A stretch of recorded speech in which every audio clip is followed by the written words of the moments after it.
Hi, today I'm part of me Oppo A89 and I'll show you how to connect to Wi-Fi this device. So let's open first the settings application and then tap to the Wi-Fi section. To activate Wi-Fi or to turn it on, we should click here on this Wi-Fi switcher. After that, you'll see here all of the available networks which you could use. For example, let's select this network. Here, enter the password. To see the password, click here to this eye icon, and just after that, tap on the right upper corner to connect.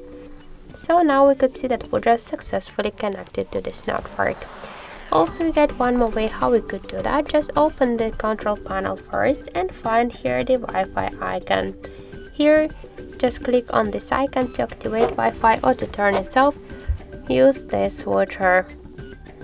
And after that, you'll see here all of the available networks. You could use them or tap to more icon and just to launch full Wi-Fi settings. So that's it. Thank you for watching, and if you find this video helpful, leave thumbs up and subscribe our channel.